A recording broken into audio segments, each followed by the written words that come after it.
If you found a task where Claude actually saves you real time and you are still reprompting it from scratch every week, you haven't built anything.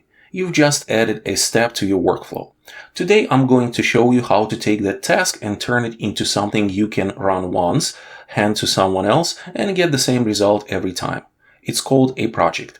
And the difference between doing it well and doing it badly comes down to 4 things you write before you ever paste your first piece of work. Let me start with the thing most people misunderstand about Claude Project. A project is not a folder. It's not a chat history. It's not a way to organize your conversations. A project is a container that makes Claude behave the same way every single time you open it, regardless of how you're feeling that day, how clearly you remember to explain things, or whether someone else is doing the work instead of you. That distinction matters more than it sounds. Here's why. When you use Claude without a project, the quality of what you get depends entirely on the quality of what you type. You have a good day, you write a good prompt, you get a good result. You have a busy day, you type something vague, you get something generic. The output is inconsistent because the input is inconsistent. That's fine for one-off tasks, but for anything you do more than once a week, that inconsistency is actually the problem you need to solve, not the task itself. A project solves it by moving your judgment out of each conversation and into the container. You write the brief once, carefully, and then every chat that opens inside that project inherits it automatically. There are 3 parts to a project. The first is instructions, a standing brief that Claude applies to every chat. The second is knowledge, files you upload once that Claude can reference in any conversation inside the project. And the third is just chats, individual rounds, each starting from the same foundation. This is actually where most people get it wrong. They spend all their time on the knowledge files, uploading documents, adding references, and they write something like "help me write status reports" in the instructions and call it done. Then they wonder why the output is still inconsistent. The knowledge files are easy. Upload them once, they're there. The leverage is the instructions. A weak brief gives Claude a task. A strong brief gives Claude a role, a context, a format, and limits. So the output looks the same whether it's the first run or the 15th. That brief is the thing you're actually building when you set up a project. Everything else is just storage. Here's what matters here. The instructions aren't a prompt. A prompt is what you type before a specific task. Instructions are what Claude already knows before you type anything. Those are different jobs, and conflating them is why most project briefs are weak. To write a strong brief, cover 4 things. The framework is RCFG.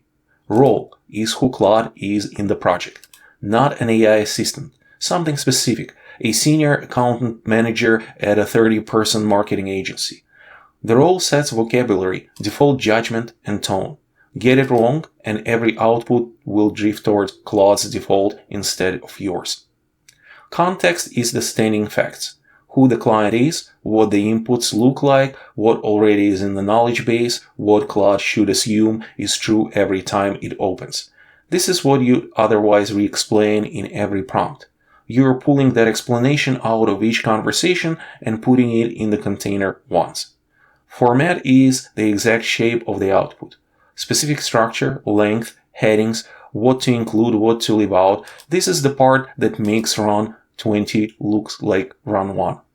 Make it professional. It's not a format. A 2-sentence headline, summary, a metric table, and 3 bullet points under 250 words is a format. Guardrails is what Claude should not do, when it should stop and ask instead of guess, and a reminder, explicit in brief, that a human reviews before anything goes out. This is especially important if output is customer-facing or touches real decisions. You are not automating the judgment. You are automating the first draft. I want to pause here because the guardrails piece trips people up. There is an instinct to skip it. It feels like you're adding friction, but a brief without guardrails is a brief that will confidently make something up when the data is missing or barrel forward when it should ask a question. You find out at the worst moment. Write the guardrails into the brief and you won't have to. One more thing on Plan Reality before we go into the demo. Projects exist on every Claude plan, but free accounts are kept at 5. The ability to share a project with teammates and set whether someone can use it or edit it is a team and enterprise feature. That sharing model is actually what makes a project a deliverable. If you are building this for someone else, that's the version they need to run it.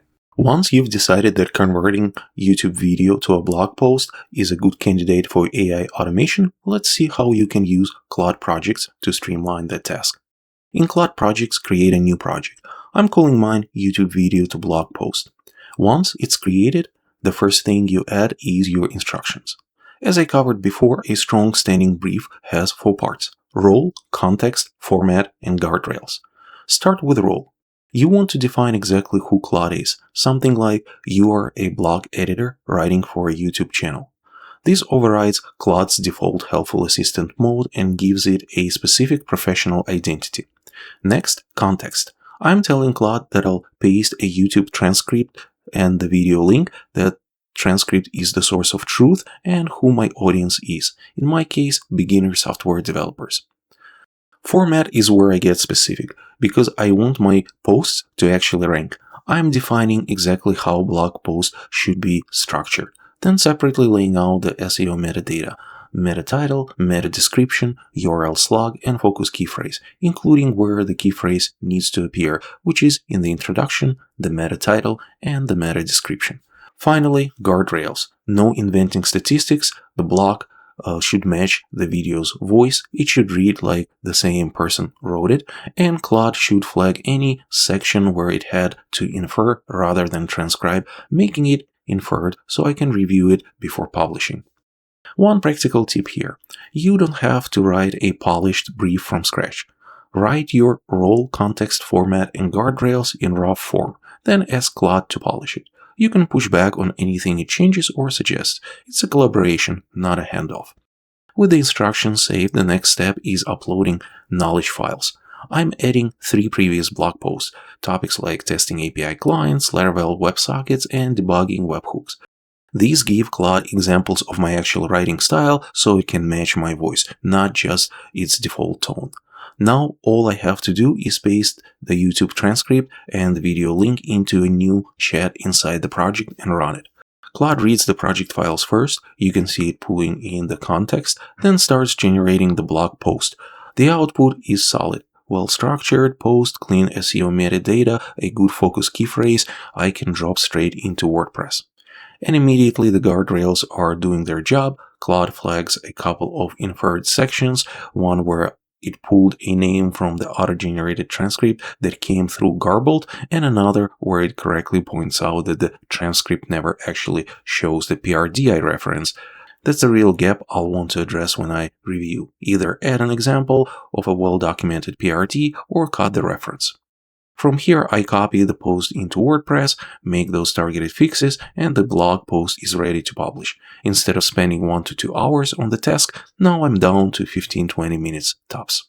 To summarize the framework, a project isn't a folder, it's a standing context. The brief that makes it reusable has 4 parts: role, context, format, guardrails.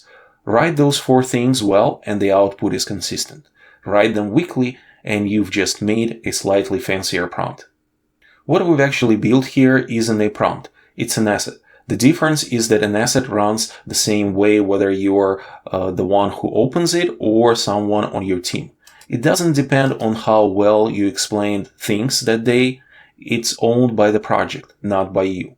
The RCFG brief is the thing worth spending time on. Role tells Claude who it is. Context tells it what to assume. Format tells it what to produce. Guardrails tell it when to stop. Write those 4 parts with a specificity and you've moved your judgment out of each individual conversation and into something durable. One thing I'd push you to do in the next 10 minutes. Take the hotspot you identified in the last lesson, the task you said you'd try, and open a new project. Don't upload anything yet. Just write the brief. 4 sections, 1 paragraph each. See how hard it is to actually be specific about format. That difficulty is the exercise. That's where the work is.